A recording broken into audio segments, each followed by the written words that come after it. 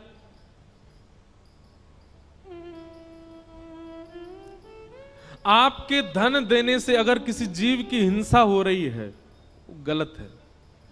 आपके धन देने से किसी के आत्मसम्मान पर बात जा रही है, किसी का परिवार नष्ट हो रहा है, वो गलत है।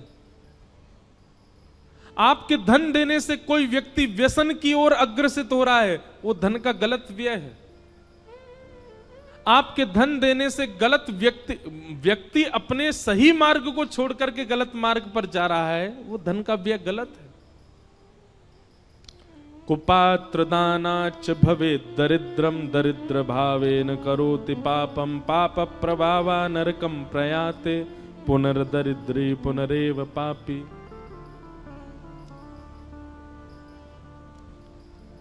सोच विचार करके धन का व्यय किया कीजिए। दूसरा, पानम, मदिरा पान करना, भक्ष सेवन करना, जीव हिंसा करके खा जाना, तंबाकू खाना, सिगरेट पीना और दुनिया भर के नशीले पदार्थों को अपने मुख पर धारण करना, ये सब पाप है।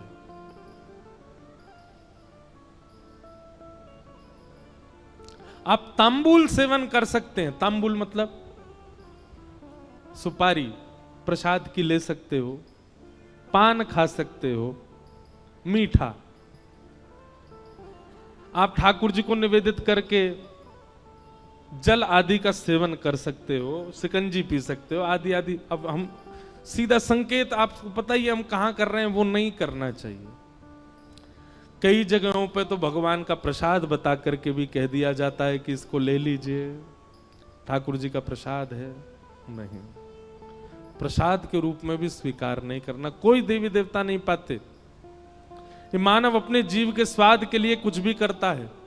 बताओ, महादेव को यूं बता देते हैं महादेव ऐसा। अरे महादेव को अगर विजया का भोग लगता है तो महादेव और भी तो बहुत कुछ भोग लगाते हैं, वो भी लगाओ। महादेव तो विष का भी भोग लगाते हैं। महादेव तो नीलकंठ भी हैं, महादेव तो गले में सर्प पहन के भी रहते हैं, महादेव तो हिमालय -30 डिग्री सेल्सियस में बागंबर पहन के रहते हैं।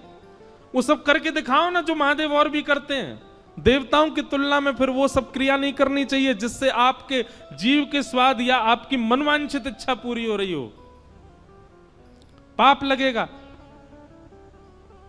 सही बता रहे हैं, जो महादेव का नाम लेकर के जीवन भर नशा करता है, उसकी मृत्यु के बाद शमशान से ही त्रिशूल लेके भागते होंगे महादेव उसके पीछे। बोलो तुझे बताऊं मैं, पहले मेरे नाम पर जाने क्या क्या करके आया। ये क्यों नहीं सुना तूने कि महादेव 24 घंटा राम नाम ध्वनि के चिंतन में रहते हैं? वो क्यों नहीं किया? महादेव पार्वती जी को बैठा बैठा करके कथा सुनाते हैं, अमर कथा सुनाते, ये क्यों नहीं किया तेने? महादेव ने अपनी जटा से पूरे विश्व को पवित्र करने वाली गंगा जी को प्रकट करके, आई तो वो ब्रह्मलोक से हैं, आई तो वो विष्णु लोक से हैं, पर महादेव के जटा से ही तो पृथ्वी पर आई हैं। महादेव जैसे उच्च कोटि के बन तो जाओ।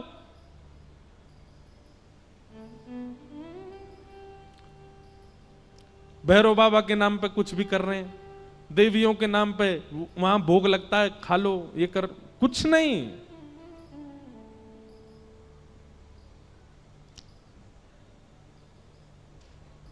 व्यसन प्राधान्य, जो देवों को पूजते हैं ना, और देवताओं की पूजा के बाद फिर व्यसन को अपने उपभोग में लेते हैं। ठीक है, कहीं पर विधान है कि देव को अर्पित करना है, किसी के गणों को अर्पित करना है, लेकिन उसके प्रति आपकी भावना फिर क्या, वो प्रसाद रूप में हम भी ले लें,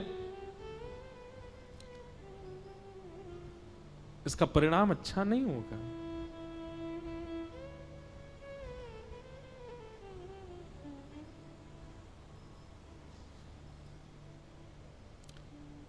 एक बार मैं कहीं कथा में बोल रहा था कि किसी व्यक्ति के ऊपर देवी देवता नहीं आ सकते, गण आ जाते होंगे। भैया सीधी बात है, प्रधानमंत्री किसी व्यक्ति को विशेष को परेशान नहीं करता, उसके नीचे रहने वाले, नीचे बैठने कुर्सी वाले परेशान कर देते होंगे। प्रधानमंत्री किसी को फोन करके नहीं कहेगा रुक जा बेटा रात में गुंडे भेज रहा हूं तेरे पास ना। उसके नीचे बैठने वाले जिनकी बातें प्रधानमंत्री को पता ही नहीं है कि वो कहां क्या करते हैं, वो परेशान करते हैं। भैया आदिदेव जितने भी हैं ये सब तो कृष्ण चिंतन में इतने व्यस्त रहते हैं, इन पे समय आपको परेशान करने का। उनके नीचे जो छोटे छोटे गण बैठे रहते हैं वो जरूर परेशान कर देते होंगे। कभी देवी देवता आपको परेशान नहीं करते, आपके ऊपर नहीं आते, आप पर हावी नहीं होते। उनके गण जरूर कोई लीला कर देते होंगे, वो बात अलग है। पर हमको 9 साल हो गए कथा करते करते, हमारे सिर पर क्यों नहीं आ रहे देवता? विवाह के पश्चात एक पतिव्रत धारण करो, और उसमें करना कुछ ज्यादा नहीं है, केवल एक ही काम करना है। क्या? जिससे आपके 7 फेरे हुए हैं, जिससे आपका पाणी ग्रहण हुआ है, अब वो सर्वस्व। संसार का सबसे बड़ा व्रत यही है।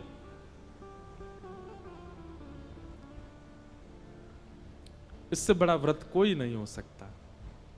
और जिसने ये व्रत पूर्ण रूपेण पालन कर लिए, वो उसकी सारी एकादशी हो गई, उसके सारे मंगलवार हो गए, उसके सारे सोमवार हो गए, उसके सारे प्रदोष हो गए। हाँ वो बात अलग है, उसके बाद भी वो रखे एकादशी आदि के व्रत, वो अच्छी बात है। पर यह व्रत धारण करना सामान्य बात नहीं है।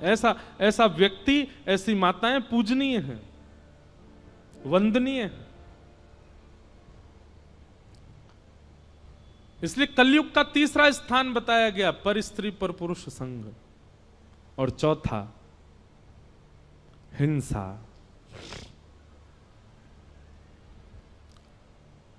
अगर आपको पता है कि कोई ऐसी बात हुई है कि सामने वाला मुझसे कुछ गलत बोलेगा, आपको प्रयास करना चाहिए कि अपनी गलती स्वीकार करके आप उस बात को समाप्त करो। पर मानव का स्वभाव कैसा होता जा रहा है, गलती करके जब पकड़ा जाता है तो उल्टा और लड़ता है कि नहीं मैंने ऐसा नहीं किया। व्यक्ति जब अपनी गलती को छुपाने के लिए युद्ध करता है, लड़ता है, वही कलेश बन जाता है, वही फिर लड़ाई बन जाता है, वही झगड़े में परिवर्तित हो जाता है। हमारे महाराष्ट्र के बहुत बड़े संत हुए विनोबा भावे, वो कहते थे मानव का सबसे बड़ा सद्गुण क्या है। उनसे किसी ने पूछा कि मानव का सबसे बड़ा सद्गुण क्या है, तो विनोबा भावे कहते हैं अपने अवगुण को स्वीकार करना, ये सबसे बड़ा सद्गुण है। जिस व्यक्ति के अंदर स्वीकारीकरण नहीं है, उस व्यक्ति के अंदर एक नहीं अनेक अवगुण होंगे। लेकिन जो स्वीकार कर लेता है कि हाँ ये मेरा अपराध है, मेरी गलती है, ये मुझसे हुआ है, समझ जाना कि वो व्यक्ति सद्गुण युक्त है, उसके अंदर और भी गुण आ सकते हैं। और अंतिम कलयुग को स्थान जो प्रदान किया गया वो है बिना मेहनत के कमाया गया धन, अनीति से कमाया धन, उसमें कलयुग रहता है। ये 5 स्थान है, इनसे बचिए। धन को असद जगह मत लगाइए, कुछ भी उल्टा सीधा खाइए पिए मत, पर स्त्री पर पुरुष संग मत कीजिए, हिंसा मत कीजिए, और बिना मेहनत के धन मत कमाइए। ये 5 काम आपने कर लिए, आप किसी तपस्वी से कम नहीं हो। आप कलयुग में रहते हुए भी सतयुगी माने जाओगे, आप कलयुग में रहते हुए भी द्वापर युग के ही माने जाओगे, आप कलयुग में रहते हुए भी भगवत प्राप्ति कर लोगे। इन 5 क्रियाओं से बचो।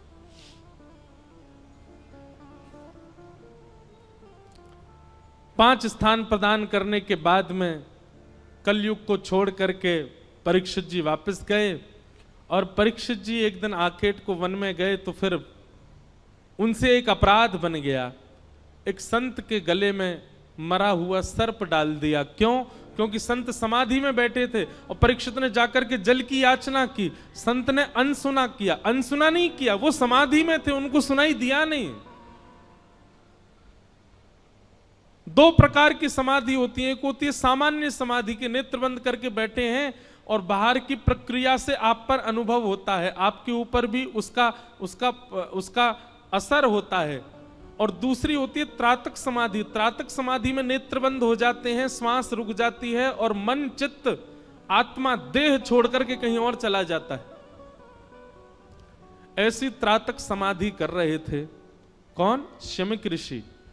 तभी वहां पर परीक्षित जी ने जाकर के जल की याचना की, पर संत ने कोई प्रत्युत्तर नहीं दिया, तो अपना अपमान जान करके परीक्षित ने गले में मरा हुआ सर्प डाल दिया, जिसके कारण शमीक ऋषि के पुत्र श्रृंगी ने परीक्षित को 7 दिन में मरने का श्राप दिया।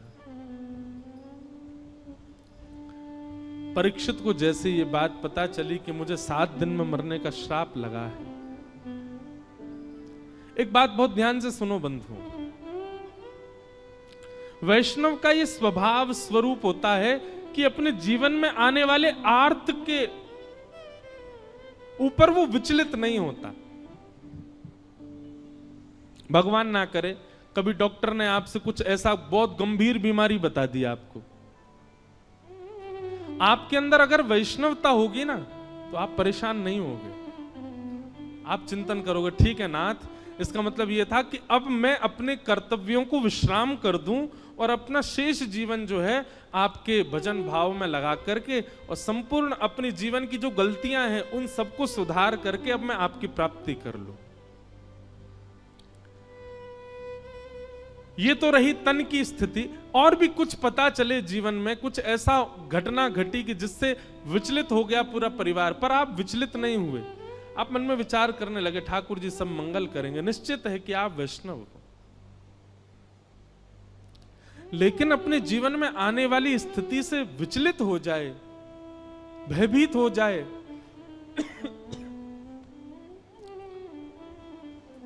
हाथ पैर मारने लगे क्या करूं क्या करूं, तो याद रखना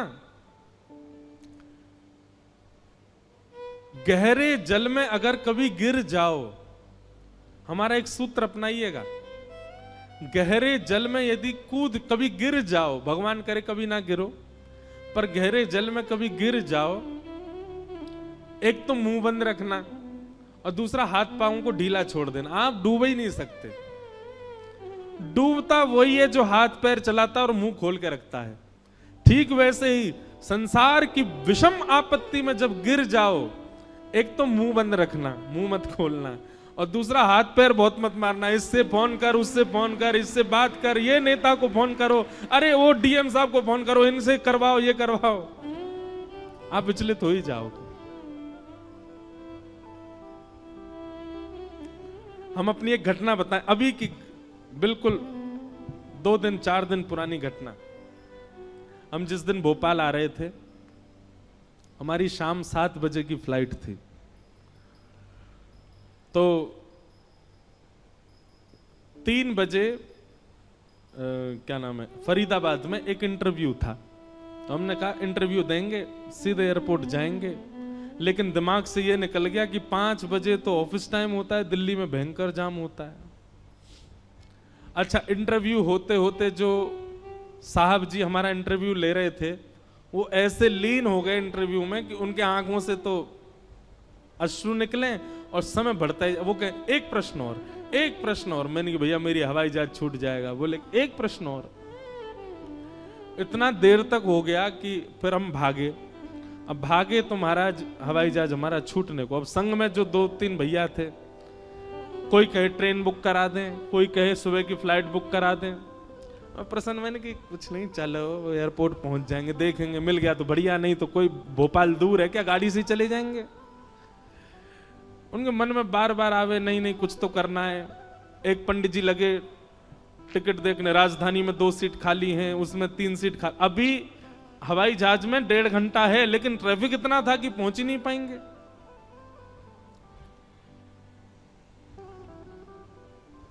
जब 45 मिनट बचे तब तक मैंने कुछ किया नहीं, मैं अपना बढ़िया प्रेम से फोन चला रहा था, कुछ देख रहा था, और बड़ा प्रसन्न था हृदय से।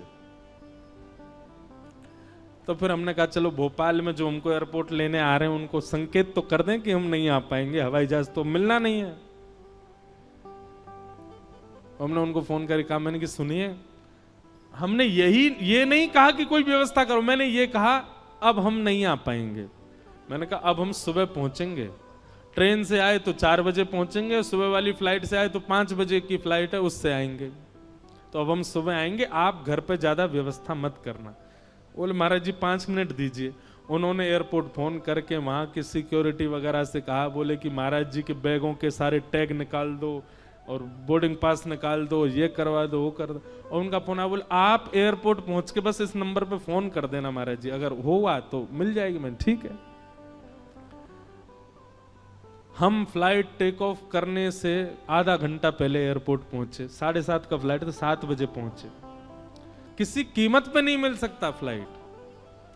जैसे ही वहां पहुंचे, हमने वो नंबर पे फोन किया तो वो सिक्योरिटी वाले बाहर ही खड़े, वो जल्दी आओ, लेके भगा के सीधे हवाई जहाज में बैठाया, सब सामान धरवा दिए और अंदर पहुंच के हमने की बेमतलब इतनी चिंता करे। देखो बिल्कुल चिंता नहीं करी हमने, ने को हाथ पांव नहीं चलाए, फिर भी हवाई जहाज मिल गया। तो एक सामान्य बात बता रहे हैं। और निश्चित है अगर 20 जगह फोन करते, अब हवाई जहाज से तो आने जाने लगे रहते हैं, तो एयरपोर्ट में भी 5-6 लोग जानकार हैं, उनको भी फोन घुमा, इसको भी फोन घुमा, इंडिगो वाले को भी फोन कर दो, एयर होस्टेस को भी फोन कर दो, उसको भी कह दो, निकल ही जाना था। वो कुछ नहीं किया, बैठे रहे। ऐसे ही जीवन में भी करो। तन की पीड़ा आवे, मन की पीड़ा आवे, बौद्धिक पीड़ा आवे, पारिवारिक पीड़ा आवे, एक तो मुंह बंद रखो और दूसरे हाथ पांव कम चलाओ, नहीं डूबोगे। और हाथ पांव भी चलाए, मुंह भी खोला, सब पानी भीतर घुस जाएगा, डूब और जाओगे। तो इसलिए भैया ये सूत्र है, इसको समझ लीजिएगा। परीक्षित परेशान नहीं हुए।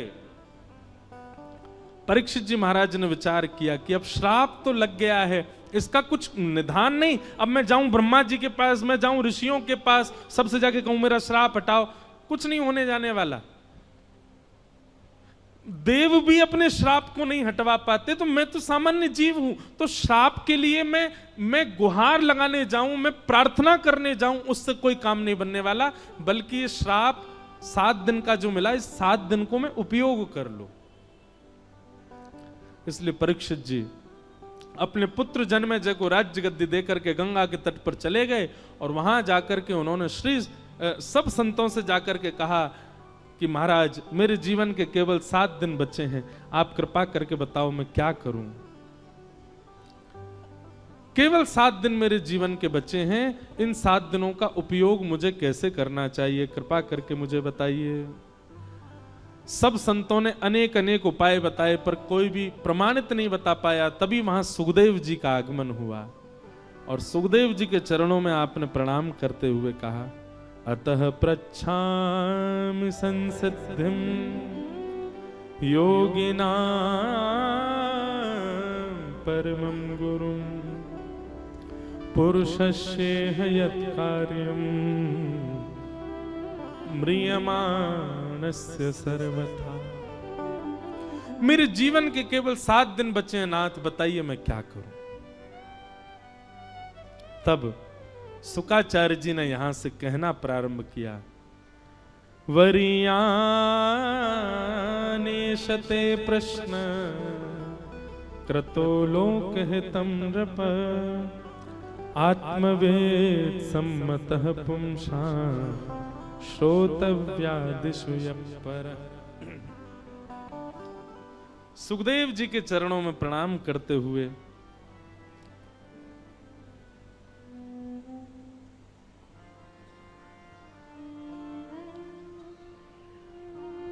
परीक्षित जी महाराज प्रार्थना करते हैं, हे नाथ मेरे जीवन के केवल 7 दिन बचे हैं, मैं क्या करूं, कृपा करके मुझे बताओ। दूसरी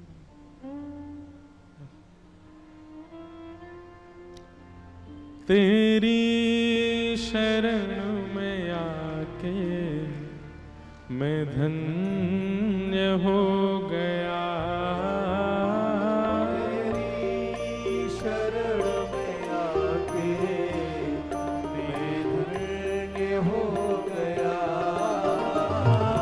श्री परीक्षित जी महाराज सुखदेव जी के चरणों में निवेदन करके गा रहे हैं, आप सब लोग भागवत जी से प्रार्थना करते हुए गाओ। कृपा है हम लोगों की कि हमारे लिए भागवत जी स्वयं चल करके भोपाल आई हैं। हमें यह सुंदर ज्ञान यहाँ घर बैठे प्राप्त हो रहा है, इसलिए भागवत जी से प्रार्थना करते हुए आप सब लोग गाओ। तेरी शरण में आके मैं धन्य हो गया। तेरी शरण में आके मैं धन्य हो गया। ओ तेरी शरण में आके मैं धन्य हो गया। तेरी शरण में आके मैं धन्य हो गया। जन्मों की प्यास थी जो, की प्यास थी जो, जन्मों की प्यास थी जो, की प्यास थी जो, संपन्न हो गया। तेरी शरण में आके मैं धन्य हो गया। तेरी शरण में आके मैं धन्य हो गया। कि तुझको अपना बना के मैं धन्य हो गया। तुझको अपना बना के करताल बजा के गाओ। श्री राधा रमण लाल की।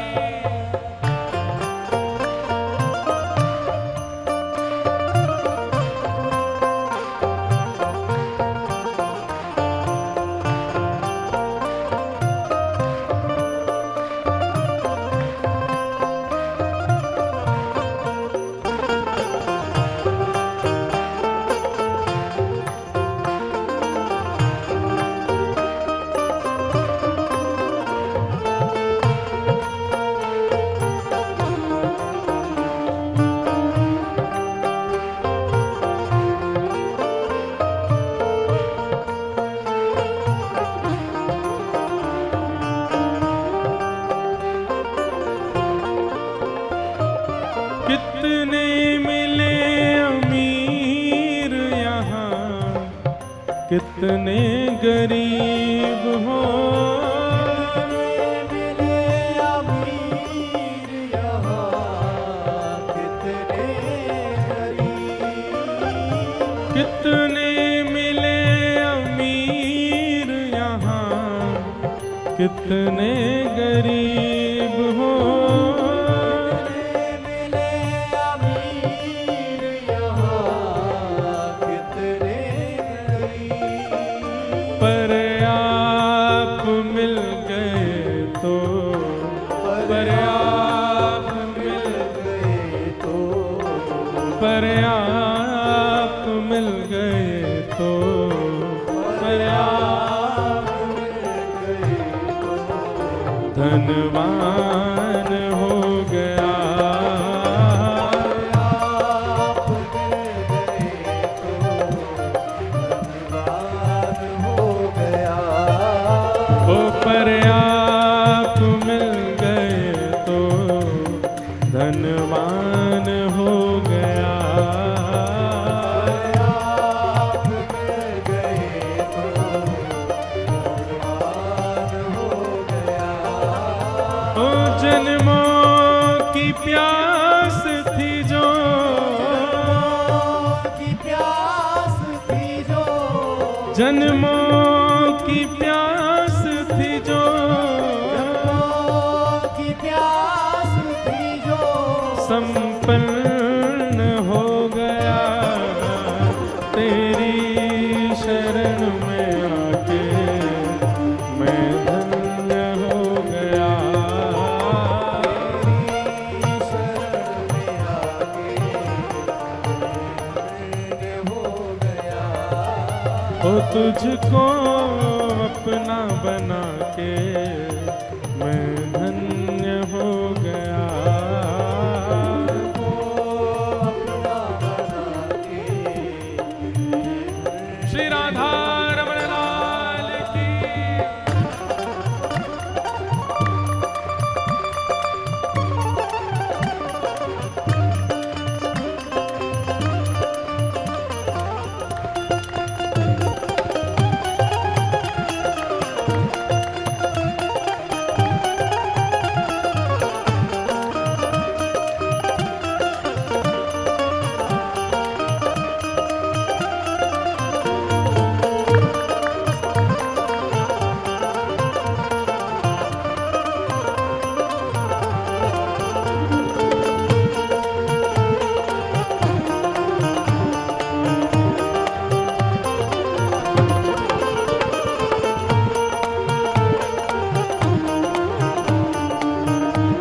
करना कभी ना दूर प्रभु, चरणों से आप हो। करना कभी ना दूर प्रभु, चरणों से आप। करना कभी ना दूर प्रभु, चरणों से आप हो। करना कभी ना दूर प्रभु, चरणों से। क्यों? ओ चरणों के ही सहारे, चरणों के ही सहारे, चरणों के ही सहारे, चरणों के ही सहारे, मैं भव पार हो गया। तेरी सहारे, जब पार हो गया। ओ चरणों के ही सहारे, भव पार हो गया। तेरी सहारे, जब पार हो गया। हाँ जन्मों की प्यास थी जो, की प्यास थी जो, जन्मों की प्यास थी जो, की प्यास थी जो, संपन्न हो गया। तेरी शरण में आके मैं धन्य हो गया।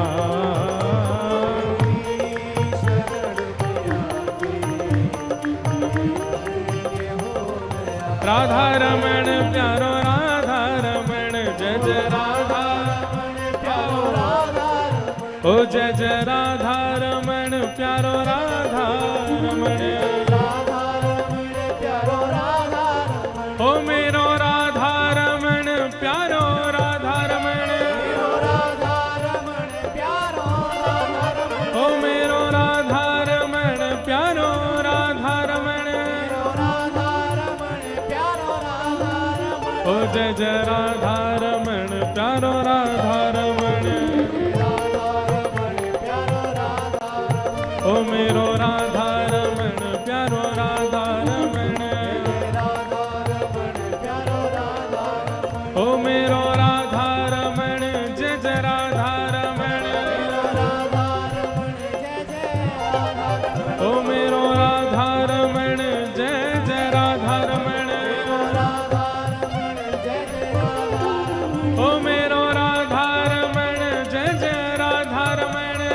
राधा रमण जय जय राधा रमण, ओ मेरो राधा रमण प्यारो राधा रमण। राधा रमण प्यारो राधा रमण, ओ तेरी शरण में आके मैं धन्य हो गया।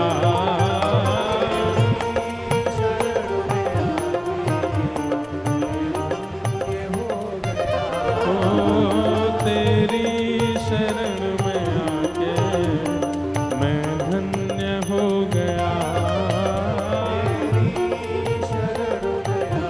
भुजा उठा के कहो भाव से, हरि बोल हरि बोल हरि बोल हरि बोल हरि बोल हरि बोल हरि बोल। हमारे श्री चैतन्य महाप्रभु वे तो चैतन्य महाप्रभु अपने शिष्यों से कहते, बोले क्या करना है? बोले घर घर जाओ और घर घर से भिक्षा लेके आओ। बोले काय की भिक्षा लाएं? आटा दाल चावल, क्या भिक्षा लेके आए? बोले नहीं, घर पर जाओ, घर खटखटाओ, कोई निकल के आए तो उससे बस पात्र आगे करके कहो एक बार हरि बोल बोल दो। घर के जितने सदस्य हैं सब हरि बोल की भिक्षा दे दो, हमें यही भिक्षा चाहिए। महाप्रभु चैतन्य सबसे हरि बोल की भिक्षा लेते थे।